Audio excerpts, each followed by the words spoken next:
King FM. Mirador, parole directe, l'interview vérité ou la fine bouche ébanie. Mirador, ici, la parole est directe. Que nous posons et à laquelle nous allons solliciter des réponses en compagnie de notre invité ici en plateau, M. Diogo Baldé, ancien commissaire de la CENI. À quel recensement se laissera-t-on vouer durant cette transition en cours en Guinée? Nous lui donnons la parole pour une vingtaine de minutes et je pense que ce ne sera que partie remise. Bonjour à vous, M. Diogo Baldé. Oui, bonjour. Toutes nos excuses. Approchez du micro quand même. Je vous sens frustré. On s'attendait à 1h30 ouais, tout à fait. On est réduit à moins de 30 minutes. C'est un peu... toutes nos excuses. On va quand même utiliser ces 30 minutes pour faire quelque chose. Allez-y, première question avec vous, Manu. Alors, la grande question qui se pose, l'une des grandes questions qui se pose en ce moment, c'est celle relative au fichier électoral. Il a toujours posé débat. Et aujourd'hui, il y a deux opinions divergentes. Le CNRD veut un nouveau fichier. Et on va au sein d'autres formations politiques comme l'UFDG. Le fichier actuel est acceptable. Vous avez été commissaire à la CENI. D'abord, quel est l'état dans lequel vous avez laissé ces fichiers? Très bien, merci de me recevoir ce matin. Bonjour à vous et bonjour à vos auditeurs. Bien. On va essayer d'aller vite et droit au but. Ouais. Donc, effectivement, on a entendu beaucoup de leaders ici parler de la transition, du chronogramme, de ce qu'on fait. Mais personne n'est allé en détail sur la situation du fichier électoral. Donc, je vais prendre un petit temps pour expliquer à vous et surtout à l'auditoire quelle est l'évolution du fichier électoral guinéen. Le fichier électoral guinéen en 2010, c'est-à-dire pour l'élection qui a servi à l'élection de M. Alpha Condé, en 2010, le corps électoral de la Guinée intérieure, c'était 4 142 000 personnes. Très bien. Et la population, c'était 9 500 000 à peu près électeurs, soit 43%. C'est-à-dire le corps électoral représentait 43% de la population en 2010. On a fait les élections, on était avec Sagem. Tout le monde était content, était d'accord sur le fichier, il y avait un consensus. Ensuite, à partir de là, on a fait une révision en 2013 quand on abordait les législatives. Et là, on est arrivé à quoi? C'est important de le savoir. On a eu un fichier électoral je retrouve mes chiffres, en 2013 de 5 094 000 électeurs. Ouais. Soit un accroissement de 23% par rapport à 2010. Ouais. Et la population était de 10 millions. Le corps électoral est passé à 49%. Donc de 43%. En 2010, on est passé de 49%, donc il a augmenté en moins de 2 ans à peu près. Ensuite, on a fait une... Il a augmenté de 6%. Hein. 43 à 49. Oui, 43 à 49, il a augmenté de 6%. Bien. Ensuite, on est arrivé en 2015. En 2015, pour les présidentielles de 2015, il a augmenté de 15%. Là, on est arrivé à 5 800 000 électeurs pour une population de 10 millions. Donc, 53% de la population. On a passé les 50%. Ensuite, quand nous sommes arrivés à la CENI en 2019, le premier recensement qui a été fait, qui a servi, le fichier électoral qui a servi au double scrutin référendaire, celui-là, on avait un corps électoral de 7 500 000 électeurs à peu près pour une population de 12 millions. C'est-à-dire une augmentation de 29% par rapport à 2015. Et ça représentait 62% des électeurs.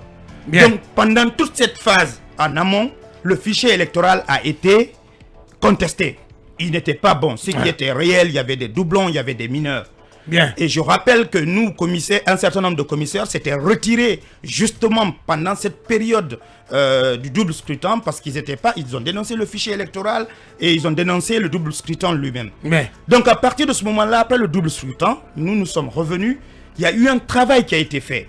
D'abord, le premier travail a été de mettre de côté les électeurs qui n'étaient pas repassés, parce que vous vous rappelez, il y a eu un audit en 2018 où il y avait 4 recommandations fortes. La première recommandation, la R1, disait que de refaire la révision et de demander à tous les électeurs de revenir et on ne garderait dans le fichier que ceux qui reviendraient. On devait les écarter avant le double scrutin référendaire. On ne l'a pas fait, on les a gardés, on est allé avec ça. Et la première chose qu'on a fait suite aux recommandations de la CEDEAO et de l'OIF, c'est d'écarter ces 2 400 000 électeurs. Effectivement. Ouais. Ensuite, à partir Il y a eu des victimes, même une candidate, Mme Makale Camara, qui n'a pas pu voter. Fan, exactement. Ouais. Donc, on a fait ça et ensuite, on a amélioré le système d'innovateur qui était là.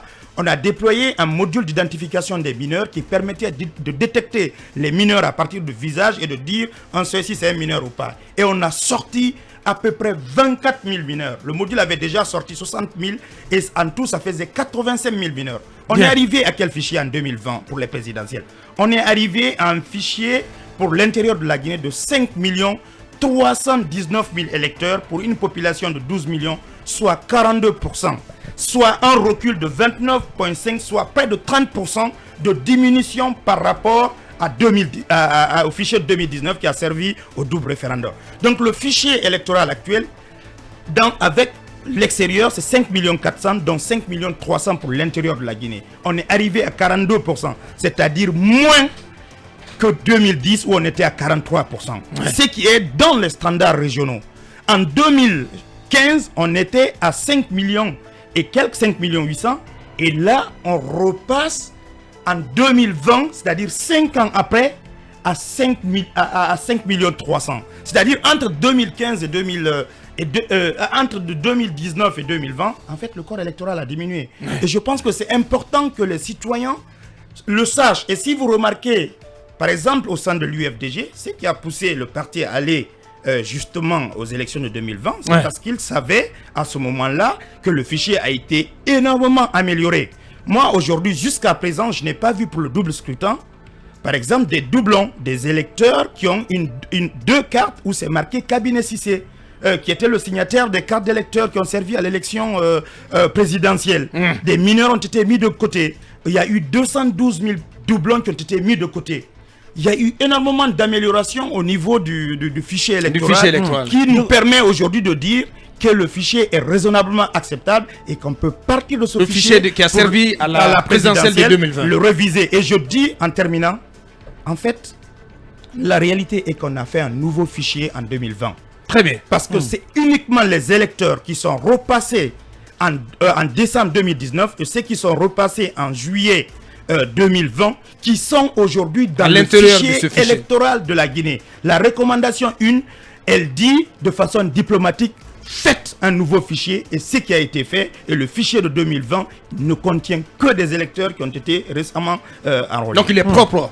Non, je dirais raisonnablement. Raisonnablement. Il n'y a pas de fichier épuré et bon. On peut l'utiliser justement pour aller faire une révision. Il y a des carences, par exemple, les Guinéens de l'étranger n'avaient pas été suffisamment enrôlés. On connaît le cas du Sénégal où personne n'a été enrôlé. Donc comme on a dit, celui qui ne revient pas, on ne l'enrôle pas. Il n'y a aucun électeur au Sénégal, en Angola et d'autres endroits où des difficultés ont été créées pour faire une mise à jour. Donc il faut faire une mise à jour de ce fichier en reprenant ces gens-là et en enrôlant les nouveaux électeurs. Mais quand vous dites ça, cela peut prendre combien de temps? Quand ce discours vient de l'UFDG, on vous fait le reproche que c'est parce que vous êtes pressé, vous voulez aller vite aux élections pour éventuellement installer votre leader dans le fauteuil présidentiel. Autre question, on a eu un entretien, disons, à huis clos avec le ministre Ousmane Gawar, porte-parole du gouvernement, et le ministre de l'administration du territoire. Bien. Et le porte-parole du gouvernement nous expliquait quand même qu'il y a eu assez de lutte, de combat contre le fichier électoral, et qu'à ses yeux, même si certains responsables de certains partis peuvent parler en bien de ce fichier, à son avis, que ça passerait mal au niveau des militants et d'autres qui ont été victimes des manifestations contre ce fichier. D'abord, je commence par la première question sur l'empressement de l'UFDG ou de l'ANEL. Je pense qu'il est important de capitaliser sur ce qui a été fait.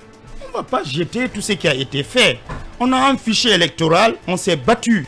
Moi, je suis quelqu'un qui s'est battu depuis 2012 sur le fichier électoral. J'étais au cœur du fichier électoral depuis 2012. Transfert des données de Sagem vers Weimar. Il y avait des réunions qu'on a fait avec le ministre Gawal lui-même. On rencontrait des experts, les Alex Geisel, les Driss, ici avec le ministre. Et je me souviens d'une conférence que vous avez animé au lendemain des élections locales. Et 2015, j'étais membre du comité d'audit du fichier électoral. Bien. Ce sont mes requêtes sur la base de données qui a permis d'identifier 600 000 électeurs qui sont nés soit en 1er janvier ou un 1er juillet, qui étaient des présumés mineurs. 2018, j'étais l'un des éléments principaux du comité d'audit de 2018 qui a expliqué quelles étaient les failles du fichier électoral. Donc, fondamentalement, si je dis aujourd'hui que le fichier a été amélioré, c'est en connaissance de cause. Je pense que je suis bien placé pour le savoir. Et donc, nous, on a payé par exemple un opérateur technique 4 millions de dollars pour avoir un logiciel qu'on a amélioré, qui aujourd'hui... Quand vous dites nous, c'est la Guinée. Vous Non, parlez je parle de la CENI. La CENI, En fait, ouais. jusqu'à maintenant, les gens, quand ils prenaient un opérateur, c'était des prestations de service. On s'entendait avec lui, il venait avec son logiciel, ses outils, Ok. il faisait le travail et ensuite il repartait avec. Nous avons exigé, quand nous sommes venus en 2019, que ce qu'on va payer sera la propriété de la Guinée. Très bien. Donc l'outil qu'Innovatrix a développé aujourd'hui est un outil de la Guinée qui est là, qui a coûté plus de 4 millions de dollars.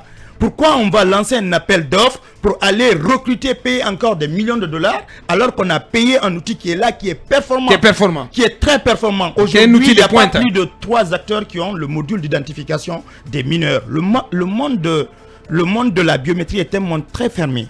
Il n'y a pas plus de 10 grandes sociétés majeures sur la biométrie qui sont performantes. Il y a d'ailleurs une entité américaine qui s'appelle le NIST, qui en fait certifie les sociétés qui interviennent sur la biométrie. Vous pouvez aller voir et vous verrez le nom d'Innovatrice de Neurotechnologie ou ces sociétés. Et à votre avis, ça peut passer au niveau... Si on part de cela, si on part de ce fichier, c'est justement ce qui nous permet, avec d'autres éléments, d'arriver à un chronogramme de 15 mois et qui permet de faire les élections, parce qu'on ne fera ni recrutement d'un autre opérateur, on va appeler celui qui est là, qui a développé l'outil, s'entendre avec lui pour dire on a besoin d'être accompagné sur tel point, ça nous coûtera moins cher, ça sera plus rapide. Donc, si on part de l'ancien fichier aussi, bien entendu, monsieur nous, quand il va se présenter, il est déjà dans le fichier, dès qu'il met sa main, eh ben ses données vont sortir. Il passera, s'il veut mettre à jour un élément, il passera 1 minute ou 2 minutes pour mettre à jour. Mais Diogo, il y avait éléments. quand même cette inquiétude.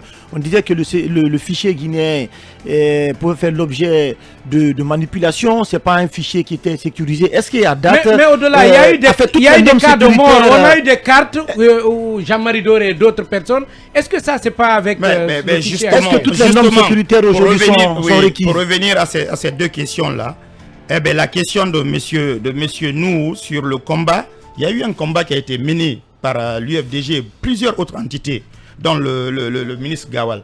Mais ce combat-là, le fichier, il était effectivement mauvais jusqu'au double scrutin. À partir du double scrutin, je dis que le fichier a été énormément amélioré. C'est pour ça que si vous regardez entre le double scrutin, en tout cas à la veille des présidentielles, vous trouverez peu de critiques sur le fichier électoral. En termes clairs, le fichier actuel n'est pas celui que vous avez combattu. Non, le fichier actuel, je le dis et je le répète, n'est pas celui qui a été combattu pendant ces 10 dernières années. Il a été amélioré. Et je pense que justement, ce qui aurait été mieux de faire, si les gens ne sont pas d'accord, c'est de demander un audit pour dire on regarde quel est l'état des lieux du fichier électoral, quel est l'état des lieux du système qui existe au niveau de la CENI, est-ce qu'il est performant? Moi, je me suis beaucoup marré en regardant le chronogramme du MATD, en trouvant à l'intérieur l'acquisition de serveurs pour le site central, l'acquisition de serveurs pour les sites régionaux, comme si ça n'existait pas. Alors qu'on a acheté des serveurs neufs en 2019 qui ont été livrés au niveau du site central et qui ont été livrés au niveau de chaque région naturelle de la République de Guinée. Et ce sont ces serveurs régionaux qui permettaient de remonter les données au niveau central. Donc la vérité, c'est qu'on aurait dû d'abord faire un état de lieu. Moi, je me pose des questions en tant que technicien. Comment on peut aller dire on lance un appel d'offres, on recrute, alors qu'on ne sait pas ce qui existe? Parce que si on fait un état de lieu, on se rendrait compte qu'on n'a pas besoin en fait de lancer, d'acquérir un nouveau logiciel, d'acquérir du nouveau matériel. Alors, s'il faut réviser le fichier électoral, ça prendra combien de temps? Et ensuite, le RGPH devient une activité de la transition. Qu'en dites-vous? Je commence par le RGPH. Je pense qu'il est important d'expliquer de quoi il s'agit, de façon pédagogique de quoi il s'agit. Le RGPH, c'est un recensement, comme son nom l'indique, de la population et de l'habitat. Mais le process, c'est qu'on vient chez vous, on vous auditionne. Donc, quelqu'un a dit tout à l'heure, ils avaient des fiches papier. On vous pose la question. Monsieur Nou Baldé, il y a combien de personnes chez vous? Quels sont leurs âges? Derrière, quels sont le nombre de d'habitat. C'est ça, c'est une enquête en fait. Donc le gars a dit quelque chose d'intéressant, que des fois des gens restaient chez eux, remplissaient ces fiches. Donc la fiabilité du RGPH déjà, c'est un souci. Mais c'est quelque chose d'important pour la planification économique. Quand on fait un chronogramme, le chronogramme de la transition, c'est pour le retour à l'ordre constitutionnel. Effectivement. Donc normalement dans ce chronogramme, on met uniquement des tâches qui rentrent dans le cadre du retour à l'ordre constitutionnel. Donc c'est pas l'échangeur de Bambeto, on va le faire, mais il ne rentre pas dans le cadre de la transition, du retour à l'ordre constitutionnel. Les logements sociaux, on peut les faire. Donc le RGPH... On souhaite une route pour qu'elle pendant cette transition. Mais on ne le met pas dans le chronogramme. Même si accepter les 40 mois pour qu'on ait une route. Ce que je veux dire, le RGPH, il ne doit pas figurer dans le chronogramme pour le retour à l'ordre constitutionnel. Par contre, rien n'empêche le ministère de Plan de lancer un process de RGPH qui va aboutir à 2024 ou à 2025, qui va servir au gouvernement qui va arriver de le faire. Mais il n'a pas sa place là-bas. D'autant plus, j'ai entendu des gens ici, d'éminents leaders politiques de la Guinée, dire par exemple que du RGPH, on va tirer le fichier électoral. Ouais. C'est pas possible, ça aussi. Le RGPA, c'est un dénombrement, c'est des statistiques. C'est pas nominatif. Il n'y a pas le nom de Nouhou Baldé, de Aboubacar Diallo, ça n'existe pas. Donc, c'est pas biométrique aussi. Le fichier électoral, quel est son but ultime? Son but ultime, c'est de s'assurer de l'unicité de chaque électeur. Si vous faites que s'il n'y a pas de biométrie, Nouhou Baldé il peut se présenter à Ratoma, il dit qu'il s'appelle Nouhou Baldé, il va à Dixine, il se présente à 10 ans qu'il s'appelle Boubacar Kamara, on ne pourra pas faire le lien. Mais la biométrie, c'est un identifiant unique. Donc, s'il va à Ratoma, il va à Dixine, quand on va mettre les données ensemble, on saura que c'est la même personne et on va dédoublonner. Alors, donc, ça veut dire qu'il faut obligatoirement que la biométrie soit, le fichier électoral soit biométrique. Et que pensez-vous de l'autre type de recensement qui est annoncé, recensement administratif à vocation d'état civil? Donc, on est d'accord, on met de côté le RGPH. Oui. Sur le recensement à donc, vocation on est d'accord, le RGPH n'est pas nécessaire. C'est pas nécessaire, ils peuvent le faire, mais ça ne rentre pas dans le cadre du chronogramme pour le retour de leur traditionnel, de la transition. Sur l'état civil, la recommandation 4 de l'audit, la recommandation audit de 2018, elle dit à long terme, mettre en place un système d'état civil viable et fiable. Et ça, on doit y arriver. Mais ce n'est pas un truc qui se met en place du jour au lendemain. Et si on le fait juste pour le processus électoral, on ne va pas bien le faire. Parce que l'état civil, ce n'est pas simplement donner des numéros, mais c'est fondamentalement aussi, ça enregistrer des décès, ça enregistrer des naissances, ça enregistrer des mariages. C'est tout ça, c'est un truc qui existe, qui est pérenne, qui est permanent. Donc derrière, à terme, une fois qu'il est mis en place, effectivement, s'il est biométrique, on peut en tirer le fichier électoral automatiquement. Donc ça veut dire que ça peut être une bonne chose, mais ça peut prendre du temps. Je vous donne juste, moi j'ai connaissance de ce qui se fait au niveau état civil. Juste je vais finir, permettez-moi. Au niveau état civil, depuis 2018, il y a des choses qui se font qui n'aboutissent pas. Ça fait près de 5 ans maintenant. Il y a d'abord le projet Wouri qui est financé par la Banque mondiale. Il y a un projet à l'UNICEF sur l'état civil qui est déployé déjà en phase pilote dans certaines communes, qui n'est pas encore finalisé. Il y a Enabel, l'agence belge de développement aussi, qui travaille sur ici. Ouais. Donc il faut arriver déjà à mettre tout ça ensemble pour dire que en fait c'est un même projet. Tant qu'on ne le fait pas, ça va aller dans tous les sens. Parce que l'idée finale, c'est d'arriver à avoir un identifiant unique pour chaque Guinéen du début jusqu'à la fin de sa naissance à sa mort. Bien. Donc ça il peut servir, mais ça prendra du temps. Faut pas qu'on croie que c'est une activité de tous les temps. C'est une activité de tous les temps. Je pense qu'on peut le démarrer aussi de l'autre côté. Le MHD peut s'en occuper, ils ont leur office, mais fondamentalement, faut pas le lier aux élections. Et l'autre incohérence que j'ai dans le chronogramme, c'est qu'on dit qu'on fait le recensement d'état civil avec l'objectif d'en tirer le fichier électoral, mais en même temps on nous propose un recensement électoral. Mais si vous dites que votre fichier d'état civil va vous générer le fichier électoral, vous n'allez plus faire de recensement. On a toutes les tâches qui partent de recruter d'un opérateur. Pourquoi vous recrutez un opérateur? Vous avez qu'à imprimer, vous dire je veux dans mon fichier d'état civil les gens qui ont plus de 18 ans. Pourquoi vous recrutez un opérateur pour cela, pour dire je conçois, je vais sur le terrain des machines pour enregistrer? Vous n'avez plus besoin. Donc ça c'est une incohérence. Si on dit qu'on parle de l'état civil, il n'y a plus de recensement électoral. Il n'y a plus, en tout cas, si le fichier doit sortir de l'état civil. Bien. Ou bien Là, on peut est dire resté, qu'on part. on est resté Donc, vraiment voilà. baba là, franchement. Hein. Ouais. Parce que le Quelle porte-parole du démonstration. gouvernement expliquait justement que c'était le projet Wouri et que ce sont ceux qui l'accompagnent qui ont parlé de 30 mois, c'est ce qui justifie les 39 mois. Donc, En fait, pour moi- vous, hein, c'est la dernière question. 15 mois, comme l'ANAD le dit, suffirait pour un retour à un ordre constitutionnel raisonnable. Et combien de temps pour je- l'épuration du fichier Bah, nous, déjà, La mise à jour. pour ouais. dire, les gens racontent beaucoup de choses, mais le projet Wouri, son rôle principal, c'est de délivrer un numéro d'identifiant unique et permanent comme le numéro de sécurité sociale dans notre pays. Bien. C'est intéressant, c'est un projet intéressant, mais il faut le faire avec l'état civil. On ne peut pas faire état civil à part, recensement à part, Wouri à part. Donc, Et il premier a élément. commencé sous Alpha Condé. C'est un ancien projet, c'est pour ça que j'ai dit depuis 2018, c'est financé par la Banque mondiale, les gens travaillent dessus. Sur le chronogramme lui-même, oui, je pense que s'il y a de la bonne foi, en 15 mois, on peut faire le travail d'amélioration, en tout cas tout au moins en Et organiser toutes les en élections. nous, on a proposé un couplage, par exemple, du premier tour des élections présidentielles et les législatives. les législatives. Mais dans tous les cas, même si on les faisait de façon linéaire, en 2023, on terminerait la transition. C'est totalement possible s'il y a de la bonne foi. Bien. Voilà qui est bien dit. Hein. C'est très très clair. Je pense que l'essentiel a été dit. Et c'est sur ces mots donc que nous terminons cette émission. Grand merci à vous, monsieur Diogo Baldé. J'espère qu'il vous a convaincu, vous qui nous avez suivis aux quatre coins du monde sur nos plateformes numériques. Ce n'est que partie remise. Il reviendra très prochainement pour aller plus en profondeur sur ce sujet central de la transition, en l'occurrence le fichier électoral. Ça en est terminé. Grand merci à nous, Baldé. Merci Marwan. Oui. Que c'est une démonstration assez technique. Ouais. Il vient de. Qui a de bluffé, faire- hein, Ah franchement. oui, franchement, j'ai bien apprécié. Ouais, vous nous Et tirez je pense chapeau. que un tel débat mérite d'être prolongé. Ouais, d'être amplifié, Parce franchement. que ça permet de déconstruire les Ouais. mensonges. Oh là là. Il faut inviter des techniciens aussi, Bien. les écouter, Ouais. des gens qui connaissent le dossier. Parce que c'est facile de dire que le fichier il est mauvais, on vous avait critiqué.